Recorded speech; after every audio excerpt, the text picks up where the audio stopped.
জনগণের সঙ্গে পুলিশের সম্পর্ক আরও সুদৃঢ় করা এবং আইনশৃঙ্খলা পরিস্থিতি নিয়ে সরাসরি মতবিনিময়ের লক্ষ্যে রাজধানীর গেন্ডারিয়া থানায় অনুষ্ঠিত হয়েছে মাসিক ওপেন হাউস ডে। বুধবার ২১ মে সকাল ১০টা ৩০ মিনিটে গেন্ডারিয়া থানার সভাকক্ষে উপপুলিশ কমিশনার ওয়ারি বিভাগের নির্দেশনায় এই ওপেন হাউস ডে আয়োজন করা হয়। অনুষ্ঠানে অত্র এলাকার সম্মানিত নাগরিক, ব্যবসায়ী নেতৃবৃন্দ, বিভিন্ন রাজনৈতিক দলের স্থানীয় প্রতিনিধি, বিভিন্ন স্কুল কলেজের শিক্ষক ও প্রতিনিধি এবং সুশীল সমাজের সদস্যসহ প্রায় শতাধিক ব্যক্তি অংশগ্রহণ করেন। ওপেন হাউস ডেতে অংশগ্রহণকারীরা এলাকার বিভিন্ন সমস্যা এবং আইনশৃঙ্খলা পরিস্থিতি নিয়ে নিজেদের মতামত তুলে ধরেন।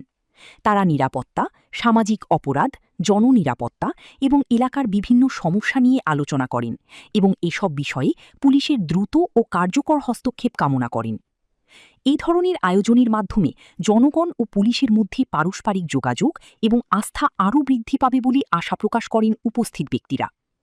অনুষ্ঠানে উপস্থিত ছিলেন সহকারী পুলিশ কমিশনার ওয়ারি, গেন্ডারিয়া থানার অফিসার ইনচার্জ বা ওসি এবং থানার বিভিন্ন পর্যায়ের পুলিশ সদস্যরা। পুলিশের পক্ষ থেকে জানানো হয়, জনগণের মতামত ও সমস্যাগুলো গুরুত্বের সঙ্গে বিবেচনা করে আইনশৃঙ্খলা পরিস্থিতি উন্নয়নে প্রয়োজনীয় ব্যবস্থা নেওয়া হবে। সংশ্লিষ্টদের মতে, জনগণের অংশগ্রহণে এমন উন্মুক্ত আলোচনা আইনশৃঙ্খলা রক্ষা এবং জনসচেতনতা তৈরিতে গুরুত্বপূর্ণ ভূমিকা রাখতে পারে।